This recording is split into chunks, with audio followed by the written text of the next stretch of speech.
Bonjour à tous, on commence cette revue de presse en Angleterre, où les Three Lions font encore parler d'eux. Après leur large victoire 7-0 contre le Monténégro, les Anglais jouent demain face au Kosovo. Et ce samedi, les tabloïds parlent surtout des sifflets en l'encontre de Joe Gomez, au centre d'une embrouille avec Raheem Sterling en sélection. Gareth Southgate, le sélectionneur, a demandé en conférence de presse l'arrêt de ces sifflets et que son joueur soit supporté comme tout le monde par les fans. Arrêtez d'être sur le dos de Joe, titre ainsi le Daily Mirror. Même son de cloche en une du Daily Star qui met en avant les déclarations d'Harry Kane, qui lui aussi a pris la défense de Gomez.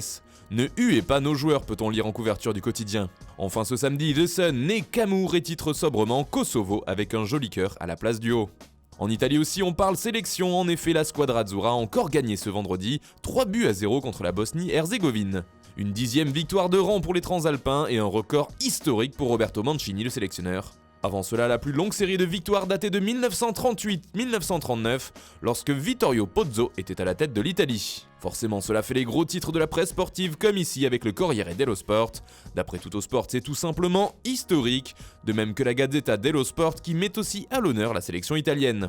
On part maintenant en Espagne, où La Roja s'est imposée largement, 7-0 contre Malte. L'équipe de Robert Moreno était pourtant bien remaniée, avec plusieurs joueurs dont c'était la première ou deuxième sélection, à l'instar d'un Pau Torres, d'un Dani Olmo ou d'un Gerard Moreno. Malgré cela, l'Espagne s'est baladée tout simplement, et les nouveaux ont apporté des buts, résume Marca. Pour As, hier, c'était le bal des débutants, où beaucoup ont marqué pour la première fois en sélection. Et puis selon Mundo Deportivo, on a vu la Roja du futur hier soir. Toujours en Espagne, Sport parle également de la victoire ibérique, mais aussi du retour de Lionel Messi avec l'Argentine.